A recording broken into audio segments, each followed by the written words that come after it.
Hi, everybody. Welcome to another edition of Reigniting Small Business, the podcast. I'm Laura Richards, and I'm here today with Patrick Lee, CEO of Spark Business Institute. Hey, Patrick. Hello. So, Patrick, we have talked about some aspects of today's podcast previously, either in our community banking episode, we had a grant episode, but today we're really honing in on why access to capital and liquidity are really critical missing links in many small businesses and communities, and how the pandemic has really compounded this issue.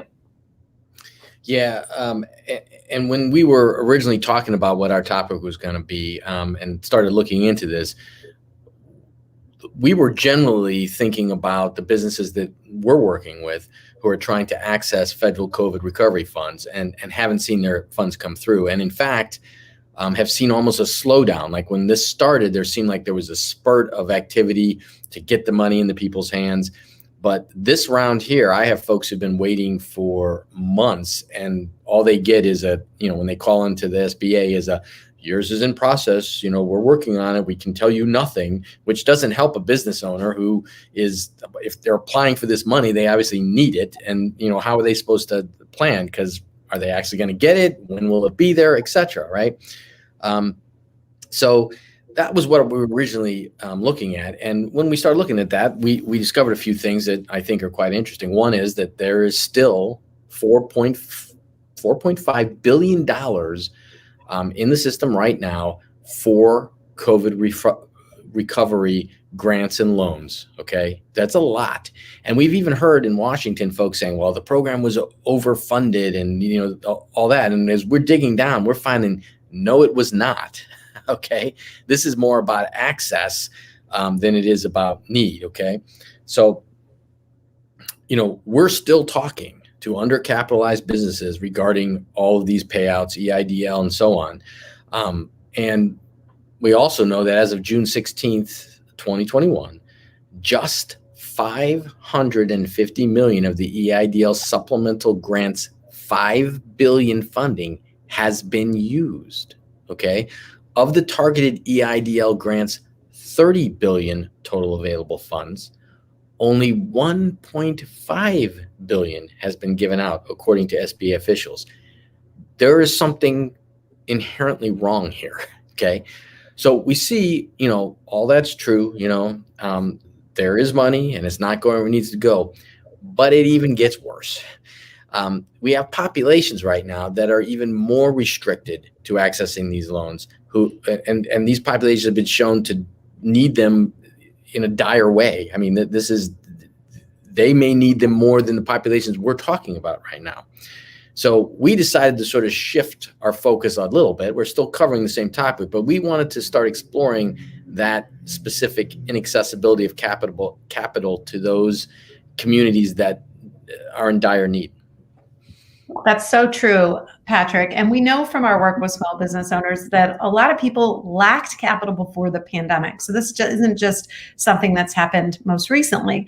But for those people who did, it was because they lacked those resources and relationships with traditional banks. And because of the way the funds that were distributed, as you mentioned, using those banking relationships, those same businesses weren't set up to access the pandemic relief federal funds. So larger businesses who have expertise, they have those relationships with financial, accounting, legal in place, ended up being the first in line to get the capital that's needed. So it's a circle, right? Principles are creating.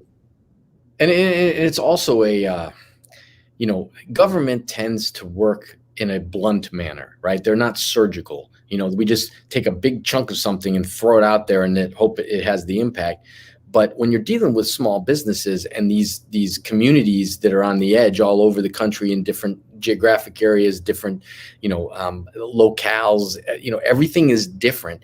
It requires a bit more of an assessment or access of the folks in those communities to in some way instruct why things are there. And then there's got to be a triage process or something. It can't just be a bureaucratic, blunt approach. While some of the businesses I'm working with can handle 2.5 months of waiting for an EIDL loan. Some businesses are done, and it doesn't matter if they get it or not because it's too blunt of an instrument, right? So a lot of what we're talking about was underscored in a 2021 Small Business Majority Survey. It was a poll conducted by Lake Research Partners of 500 small business owners nationwide.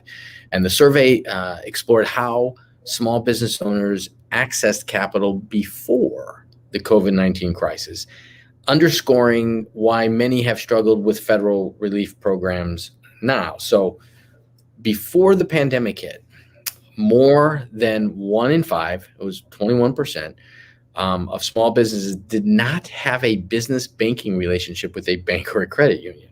I mean, that may make us all go, what? But it's statistically true. 1 in 5 businesses did not have that relationship. 31% of Black and 38% of Latino small business owners had not sought out capital ever before the pandemic. So there was none of this established infrastructure to then get it when you really need it, right? Business owners of color were also much less likely to have a business banking relationship pre-pandemic. 31% of Black, 28% of AAPI, and 26% of Latino business owners lacked business banks. The survey also demonstrated that when seeking out capital, small business owners of color encountered more setbacks than their white counterparts. So 1 in 5 small businesses overall obtained less financing than what they requested, so about 19%. However, 36% of Asian American Pacific Islander, AAPI, 31% of Black, and 26% of Latinos got less financing than what they requested. So we're starting to see a trend here. Similarly, while 18% overall were denied a loan at all, that number jumped to 32% for Blacks, 23% for Latinos, and 22% for AAPI community. So those businesses that were denied funds altogether. Yeah, and these statistics bear out similarly with those accessing the federal relief programs. Relative few small business owners surveyed had secured funding through federal small business relief programs coming out of those communities. 30% of respondents had applied for the Paycheck Protection Program, PPP. Just 7% of self-employed respondents had applied for a PPP loan, and 1 in 3 Black and Latino small business owners had applied for a PPP loan. So of those who received the PPP, only a third received the full amount requested. And the number was even lower for entrepreneurs of color. You're getting the pattern here. 23% for Black, 23% for AAPI, and 27% for Latino small business owners received the full amount. Yes. And as of 2021, Small Business Majority Survey revealed that small business owners, especially entrepreneurs of color, face significant barriers to accessing capital before the pandemic. Those struggles likely set them up for failure when trying to access federal relief programs last year, which is what we said at the top of the show. Yeah, absolutely. And in another article I found in Forbes titled "Small Businesses Need Access to Capital to Power Recovery" by Adam Millsap, it reiterated that in pre-pandemic times, securing financing for small businesses was difficult. We're getting very used to hearing this. And the pandemic has made it harder. In 2019, pre-pandemic, 43% of small businesses applied for financing, but only half got all the money they asked for, while the rest received only some or none at all, according to the Federal Reserve Small Business Credit Survey. So we know it was hard before. And it is hard now for these businesses to access that capital, okay?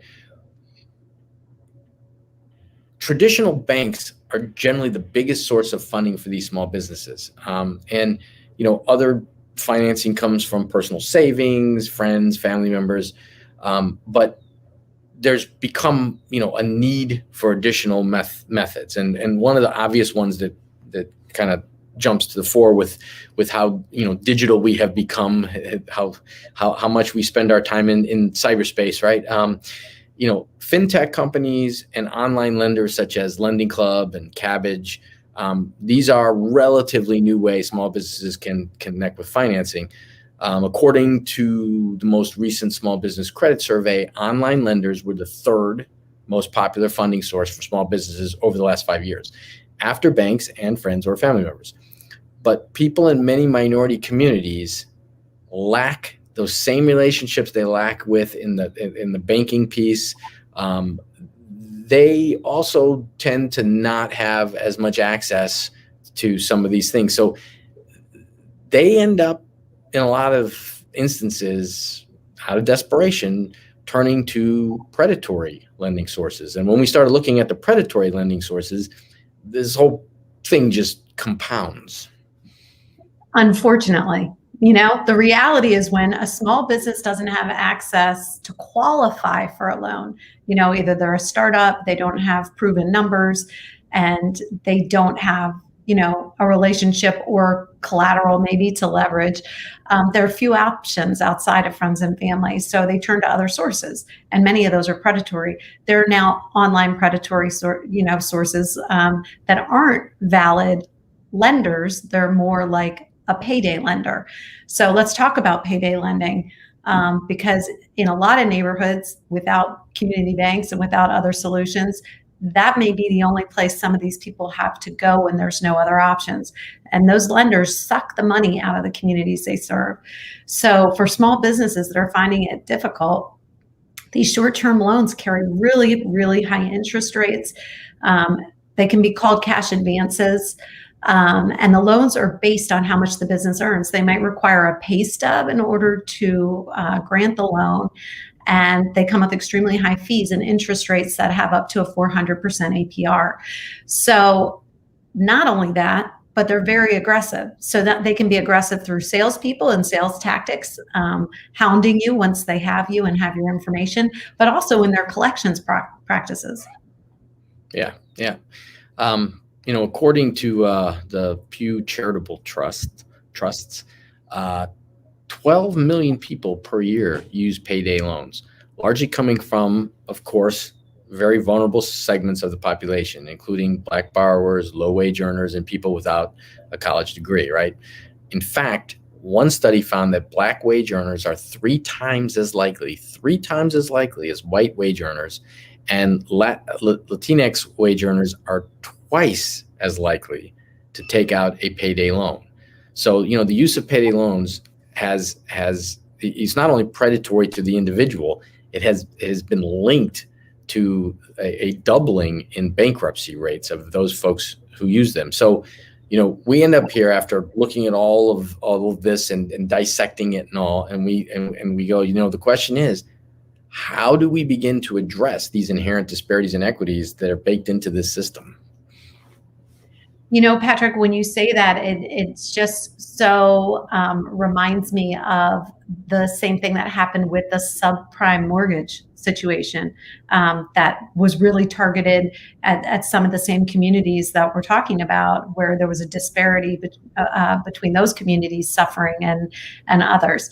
So, what it brings the question to me is systemic racism, or really the lack of parity. The lack of access is creating an unfair, unequitable situation. And what is it going to take to start seeing some of these things change for those communities so that there's, equal access, especially to something like a federal program, which should be accessible equally to everyone?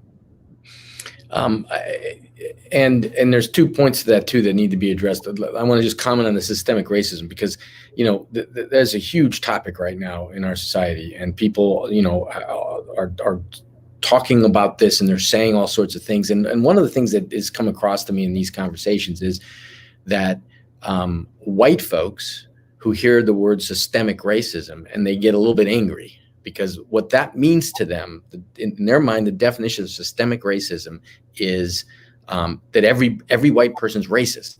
That systemic racism, every white person's racist. But that's not what is meant here. What's meant is these numbers that we see. You cannot deny the statistics. So the systemic, right, is showing signs of some sort of racial bias here. and it's a self-perpetuating one, because once it starts, then the black borrower, or the Latino borrower or whatever, they're even more reluctant to go, because in their minds, well, we're not going to get it anyway. And so then this becomes this vicious circle where it is systemic. We're not accusing you of being racist. We're saying this is playing out, and the more it plays out, the more it self-perpetuates, right? So, that's the first piece for me on this, is that. But the second piece is the predatory nature of what happens. Once there's, blood in the water, the sharks come in, right? So if we're not providing reasonable answers and alternatives in these communities that need it, or with these businesses and borrowers, somebody is going to take advantage. And my biggest frustration, I think, as we look at this, is that we've seen the inability of government in this situation with COVID and all this money and all the SBA, et cetera, to address. They're not addressing this either. This is a blunt force trauma approach that is following the same patterns that we've just uncovered here. It's such a good point. And I think the thing to urge people that are watching who maybe have been discouraged, or maybe are some of the marginalized people that, we're talking about and to, there is still money there. Advocate for yourself if you haven't gotten it. Put your application in. Call your representatives, and don't stop. Yeah, don't take no for an answer. And here's the thing. At these times, you're under pressure. There's all this happening in your business. You're solely responsible for it. And for you to here's another, I got to joust another windmill, right? Am I really going to have any impact on moving the SBA or that crazy bunch of group in Washington, D.C. that makes these rules, right? Am I really going to have if you don't, what's your alternative? I mean, are you settling in? I mean, I think we say this a lot on our podcast. Part of the answer is advocating. You've got to become an advocate. You've got to become an advocate. In this instance, I wouldn't, as tiring as it is, as frustrating as it is, I wouldn't take no for an answer. I would run this up every flagpole you can run it up, because this needs to become looked at and known. Okay. There is money sitting out there that is earmarked for exactly the situation that you're in, and you cannot access it. Why? Right. I also will say this, this whole conversation is frustrating, because if there's anybody out there to protect us from predatory lenders and all that sort of stuff, it's supposed to be government. And I'm going to get in trouble here, because most of my clients are very anti-government. Small business entrepreneurs typically are, because of all of the hurdles that are placed in their way by government that are needless and silly. Kind of like I said, it's a blunt force instrument. It's not surgical. But even that being said, when you look at it, that's where you expect the guidance to be, right? Who's going to stop that from happening? Who's going to make there be alternatives at the scale we're talking, if it isn't government? And so, I'm looking at this and I'm saying, right now, the money's there. Right now, we need it. We're coming out of COVID. We don't know what's happening. We got the Delta variant starting to do all sorts of things. We've got weird workforce things happening here. Right now, we need to go to the system and make it work for us. And that's on us. Well said. So I hope this has been helpful for those of you tuning in today to hear about capital and liquidity and why they're the critical missing links for a lot of small businesses. We will see you next week on Reigniting Small Business. Bye, everybody.